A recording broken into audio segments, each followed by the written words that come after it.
What's a secret you won't share with anyone in person? Viewers Edition. Story 1.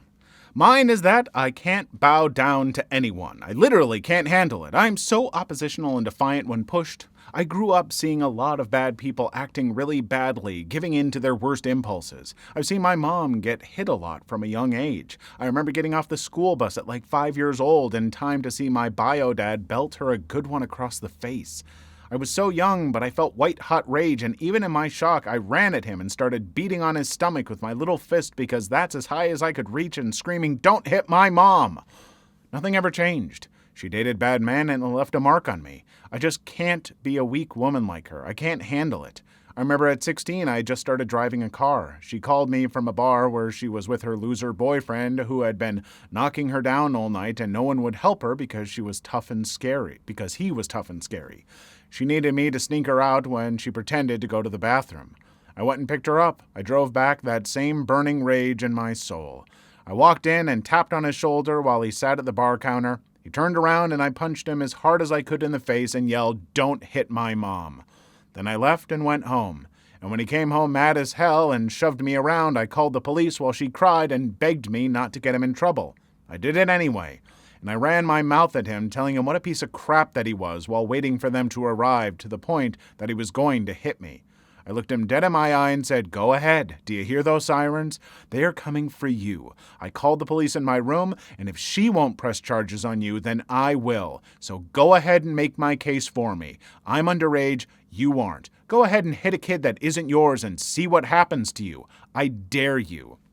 He lowered that hand slowly and tried to grab his crap and run. They caught him at my mom's around the corner. And then my mom tried to bribe me out of testifying against him in court and relentlessly harassed me about dropping it for her sake. So I secretly met with the district attorney in the principal's office. In the end, they got it thrown out by painting me as some troubled, rebellious teen who hated the boyfriend. So I moved out and couch surfed with friends till graduation. Since I wasn't there to save her, he punched every one of her front teeth out of her head, and then almost choked her to death. That's what she got for her love. Then she finally left him when she figured out that he might actually kill her. Women like her utterly disgust me. I have zero pity for that kind of weak stupidity. She was beautiful and could have had anyone. Who does she choose? Some loser felon's previous wife abuser, and everyone knew who and what he was. It was no secret. She had a family who would help her leave, love her. Love kept her there. And even the thought made me want to throw up in my mouth that anyone could be so stupid, weak, have zero self-love or respect enough to choose abuse and stay for love if they have options to get away. And they don't do it because of love. Every time I hear about another woman like this, I'm hard to judge without a word.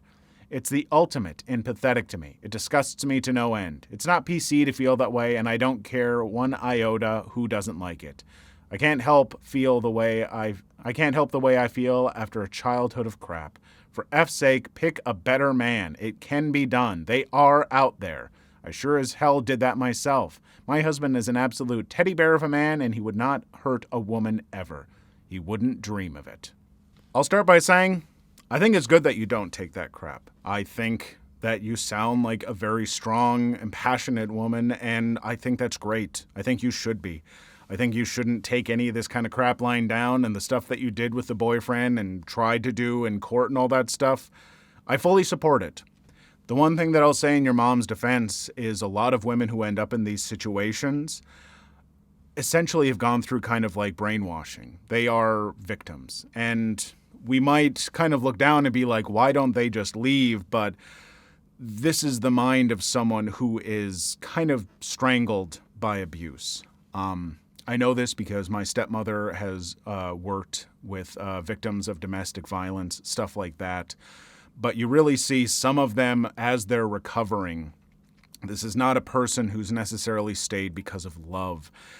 They've stayed because of an overwhelming fear and other stuff. I'm not qualified to speak on it completely, but I would say these are victims to a level that a lot of people don't understand. And so I would encourage you to have some sympathy for them, because we can see that they need to leave, but a lot of times in their mind, they genuinely cannot see that option. and it is heartbreaking.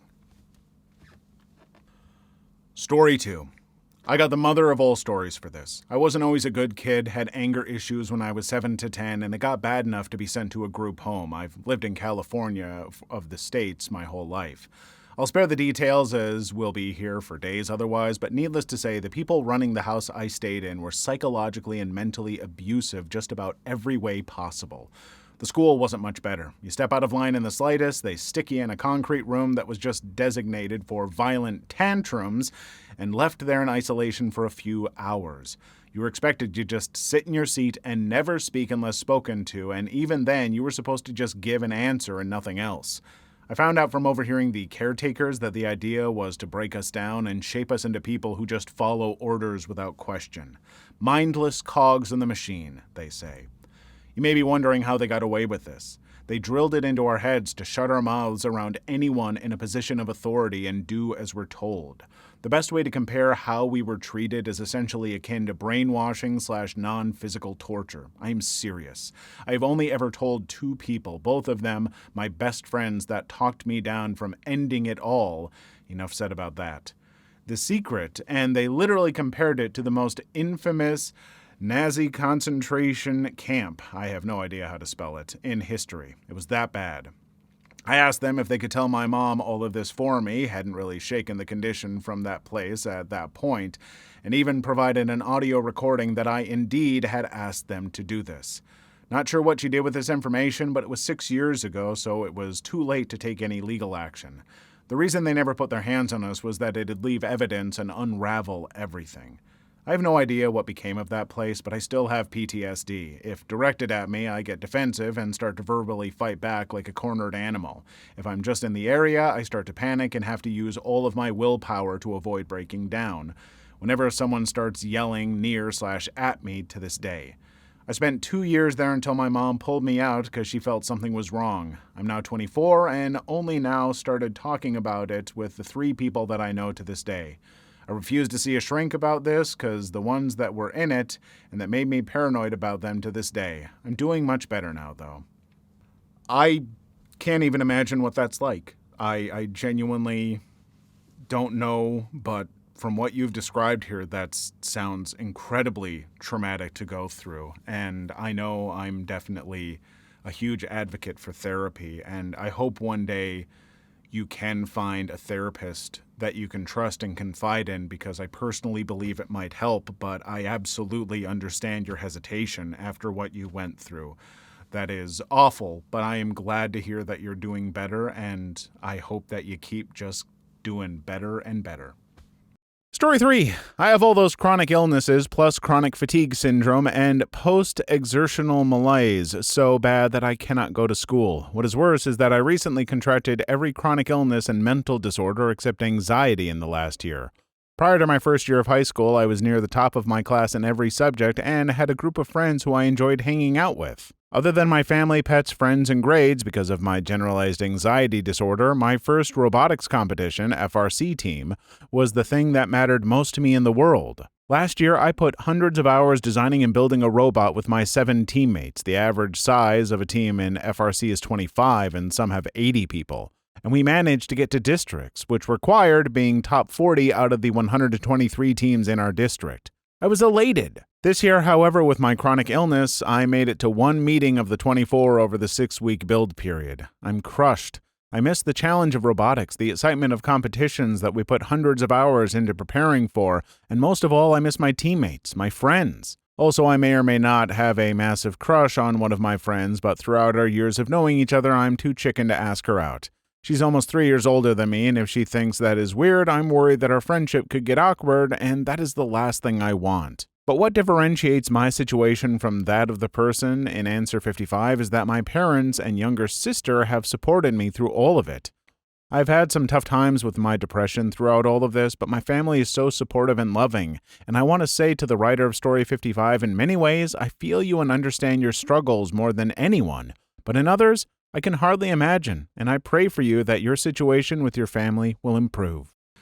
This is really nice to hear. For those of you who haven't seen the original video, which I think was like 7 months ago or 8 months ago now, There was a long story from, I believe, a teenager who suffered from a lot of chronic illnesses, and it was really tough on their life, and their family was kind of awful, and they had trouble seeing any kind of light in that situation. But it is nice to see here that, this person has an environment of support. And granted, it's an environment that other person didn't have, but the hope is always eventually you can find that, nurturing, fostering environment. It might take until you're an adult, but for those of you who are struggling with a lot of stuff and not having a good home life, that can change. And when you're an adult, you can start finding find a better family, make your own family, and find a community and all that kind of stuff, and things can get a lot better. Story 4. I wasn't expecting to cry today. As someone who has EDS, POTS, dysautonomia, and fibromyalgia, Story 55 hit me so hard. I consider myself lucky that my problems with my body didn't really settle in until I was 19, and that it only took me a little under a year to find a doctor willing to listen to me about my issues and give me a proper diagnosis that obviously spiraled off into more comorbidities. I'm still in college, but my parents are having a hard time understanding why I can't work a normal job, bagging groceries, waiting tables, etc. I can't be on my feet for long periods of time, and even though it's against the ADA, a lot of places won't let you sit during your shift at all. Why can't I get up early in the morning? You might have to go for a job one day, Yeah, well, chronic fatigue is a B, and ADA accommodations are a thing. And why I can't help with a lot of physical activities, see the last 2 notes. I love them and they love me, but they just don't get it. And sometimes I want to grab them and shake them by the shoulders and yell, "I'm disabled! I'm not a normal young adult! I'm disabled! I physically can't!" I'm not trying to say I won't work or anything like that. I've worked desk jobs and remote jobs and loved both of them, but there aren't any in my area, and those that do have my resume and haven't called back. My parents are just extremely confused as to why I won't work jobs that are more physically demanding, but more readily available, and I can't seem to get through to them. Story 5. I met a girl at summer camp when I was 6 or 7. The camp was called Royal Family Kids Camp, and it lasted a week. On the second day, I was paired with the girl. Her name is Claire. We got along so damn well that I didn't want a moment away from her, mostly because her and I were so similar. We were the youngest family members, and we liked dreaming about the future. It was the last day of summer camp, and I heard she was crying because it was ending, so I invited her to have lunch with me. When we met for lunch, I saw that she wasn't crying anymore and that she was happy. However, it didn't last, as we eventually had to go back to our foster families. I went back the next year hoping to see her, but I didn't. I was sad and miserable the entire time. Everything reminded me of her, and I couldn't help but miss her. Story 6. Yeah, I definitely believe that 14-year-olds have absolutely strong, pure emotions, even more than adults. There's no bounds, no chains, no baggage at the end. My 14-year-old son, who's very mature, has a girlfriend, and they've been together almost 5 months. I knew there was no point in fighting and telling him he had to wait till he was 16 because these two are best friends. Absolute best friends. And it makes my heart sting when I think about if something were to happen to her, a move, anything. Love is so pure at that age. It's solely based on who that person is and strong feelings, and not will they be a good partner, how much money do they have, how do they clean well, are they going to be a good step-parent, will they be good parents, and on and on. Story 7. I create stories and characters in my mind, then share adventures with them via a character to represent me. I use this as an escape from the literal crap hole that is life, and will completely leave this world behind, not even processing what I hear or see in the real world while I run free in ones I created for myself. I started doing this because I wanted a way to feel a part of the books I read. Then I did it more often to escape reality, as said reality got worse and worse, making more and more stories and characters a necessity. I will ignore people so I can zone out and visit my friends and build more into the stories I live with them. If you read this, thank you for going through my pointless spiel. I mean, it sounds like you've got kind of the mind of a storyteller, a writer. I've often found comfort in, my own little worlds and creations, and I always encourage people like that, it's pretty fun to get into tabletop role playing with that because you can start to bring, friends into these worlds and craft stories together and stuff like that. And it can open up just a whole world of, possibilities both in the story with the friends you've created there and the friends outside of it too. I don't know, but I get it. Story 8. To the bi-curious guy and anyone having similar experiences, I went through the same thing, managed to come out and got into a relationship. My girlfriend and I have been together for more than 3.5 years now. On the other hand, you don't need to pressure yourself to come out or find a label that perfectly describes you. On the other hand, in my experience, accepting a suppressed part of yourself can give you the self-esteem you need in life, especially when it comes to relationships. Unless it's dangerous for you, I would advise you to be yourself openly, but it's your life. In my experience, the best defense against judgmental people is to get your confidence from the inside where they can't reach it, instead of from the validation of other people, which can be taken away easily. I wish you all the best. Story 9. Honestly, sometimes when life is getting me down, I just stop and make myself think, at least I'm not still 16. Being a teenager sucks. You have no money unless you sacrifice all of your free time to work or have parents that give you an allowance. You're forced to spend hours every day being lectured at by teachers about subjects you might not actually care about or need, and around some of the worst people you will ever meet, while none of you have the frontal cortex to think that far into the future.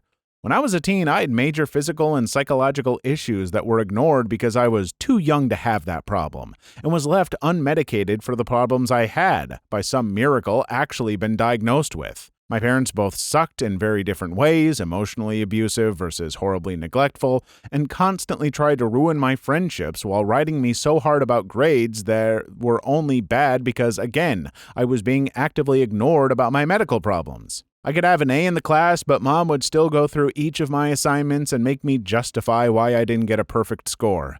Sometimes even when it was because she screwed up and I was just the collateral damage. Anyway, I'm an adult nearing 30 in a couple of years and have been in therapy every week for the last 5. Things are so much better now, and you could not pay me to go back to being 16. Teenagers, I will always point to, stories like this, where this is a person who's nearing 30, I'm nearing 40, but just like them, I can tell you, I would never go back to being a teenager. I have great memories from then, and I had, honestly, what would even be considered to be a good time in high school. I was doing well back then. I had a ton of friends. I was in the drama department, leading roles and stuff like that. I was really involved in all these groups and clubs. I had an amazing time in high school, and I can still tell you that I would never want to go back to that because life can get so much better outside of that, and it's so nice to leave behind some of that drama and all that stuff. So if your life isn't great in high school and you're dealing with stuff like that, A, talk to someone you can trust, and B, just know things can always get better, even if they're pretty good. Story 10. My best friend also had a heart defect. I remember playing ping pong downstairs, and he told me the doc said he was pretty much all better. A couple days later, he died. 14 years old. Really effed me up, and probably still affects me. I never had children and have trouble getting close to people. Strangely enough, my wife almost died between birth and 14 due to a heart problem, but got surgery and has been perfectly fine ever since. I didn't know that before we started dating. Story 11. I had to put down my daughter's gerbil one time because the animal fell by herself and punctured her inner ear. All she did for the next 24 hours was roll on herself in pain and scream. I still remember the feeling and my emotion, still have tears in my eye thinking about it 8 years later. The whole day I was recomforting my daughters, trying to be the rock she needed. I ended the night crying in my wife's arms. Poor little gerbil didn't deserve this fate. Story 12. I grew up in a situation so similar that I thought maybe I stumbled onto a post my brother wrote, but we're both adults and lifelong best friends, so at least we've always had each other to rely on. But being alone in a situation like that must be so incredibly difficult, and I hope that he finds happiness and love and anything else he could ever want or need. Because if this was how my brother felt, I would throw myself in front of a speeding train if it meant it could make it better. If that kid does see this comment, though, unlikely, know that your mother may only be acting this way towards you because you live with her. Once I moved out, my relationship with my toxic mom became so good that I talk to her all the time, and we have a mostly healthy relationship now. People are different when you share a limited space with them versus when you can visit and leave anytime you want or can. It took me a long, long time to realize it, but my mother grew up in an age notorious for neglecting the feelings of children and rampant personality disorders. Your parents and your sister may even feel exactly like you do because in the end, you're all just people trying their hardest to make it through life. Anyway, if you feel you have no hope now, please hang on, because it does get so much better. Though adulthood brings on a bunch of new problems, you might not be able to even imagine how freeing it is to start being self-sufficient. I hope your experience becomes much like mine and my brother's. I like the point that this person makes, that as a kid living with their mom was kind of toxic, but as an adult now, they've managed to get a good relationship. And sometimes it can be good to know that not everyone makes a great parent, but they could still be a decent person. Some people become parents before they're ready. Some people just don't get their stuff together. I mean, heck, as an adult, I didn't really start getting my life together until my 30s. And a lot of people are having kids in their 20s, and they just goof things up. And sometimes I'm not saying that you should forgive a parent who's been abusive or was really bad and messed you up necessarily. That's your choice. And you absolutely do not have to feel bad if you don't want to welcome a parent back into your life. But I am saying that can be something to maybe keep in mind. Story 13. I'm the same way, but with the add-on of constant, unrelenting nightmares. I fear being alone, and I'm still scared of the dark as a teenager. I've thought of and seen so much gore and violence in my dreams that it doesn't bother me anymore. I can easily stomach horror movies and war documentaries because I've seen much worse things. I just want to escape the awful monsters I keep creating in my head. I don't know how to end it all. My loving family is keeping me from doing so, as well as my uncertainty about the afterlife. I grew up Mormon but preached mainstream Christianity and am influenced by atheist culture. I'm more scared of the possibility of going to the outer darkness, hell, or nothing than the monsters. This is why I'm here. Fear versus fear. Which one will win? Story 14. I've hunted. I actively fish regularly. I have no quarrels with eating animals. But back in college, I had a pet snake. She ended up missing her strike on her rat and caught it on the rear. This left the rat able to bite her while she was constricting it. So to prevent any possible harm to my pet, the only thing I could think to do was to end the rat personally. Unfortunately for me, the way the snake had it coiled, the only option I was given was to use my fingers to suffocate it, so that's what I did.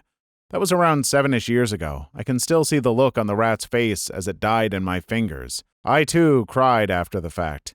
Having been to a war zone where humans were unalived on a daily basis, you'd think something as simple as saving a pet by ending a rat wouldn't be so difficult, but there's just something about doing something like that that hits differently based on the circumstances. Story 15. It's not even copium. It's legit one of the litmus tests I find practically useful for the simple-minded to filter themselves out. Same with letting it be known I don't believe astrology or gods are real. I've had enough dates with intolerantly superstitious people. I welcome their efficient rejection. I've mainly been attracted to femme people, dated cis and trans women, but a few exceptionally pretty guys have caught my interest. So as soon as I got mature enough to have the courage, I took a chance on saying yes to a date with a sweet guy. We went to a movie together, that Nazi comedy Jojo Rabbit, and he put his head on me and held hands in the theater. Although I ended up disappointed, his expectations by just wanting to be friends after, because I felt there was an imbalance in our romantic attraction, since he was 100% gay looking for love, and I was still uncertain of my bisexuality and didn't feel it'd be fair to use a sensitive guy like him for my casual experimenting. He was my last date before my second S-awakening got locked down for COVID-19. But now I've moved to a new city and tried a boy date once again. Still more into women. This is just great advice. A lot of journeys about finding out about yourself and your preferences. Be you bi, I'm pan. Oh, I did the colors today even. I forgot I did that. Yay! But yeah, no, it's a journey. You don't have to necessarily have everything 100% figured out. Sometimes it just takes, talking with others, trying things out. Always open communication with people that, it's like, hey, I think I might be into men and I think I might be into you, but I'm still figuring things out. It's weird, it's complicated, it's messy, but that's normal. Story 16. Honestly, I felt the one where they said they like being alone. Personally, I believe the same. There's no such thing as wasting your life. However, my parents always want me to be social, but I'm a very antisocial person now. Even though I used to be very social and could easily hold a conversation and still can, however, 2020 plus changed me by the end of this year. I'm very antisocial and love nothing more than being in my room by myself, away from all the chaos and from everybody else. But I'm still comfortable in a social gathering, but I especially don't like going outside because please name 3 things you can do outside that don't cost money or need a driver's license to go to. Please leave your story in the comments. I would love to make a video on them in the future. Also, don't forget to like and subscribe. Can't believe that I forgot that I did the Pan Pride colors for my nails and then yeah, everything's tying together.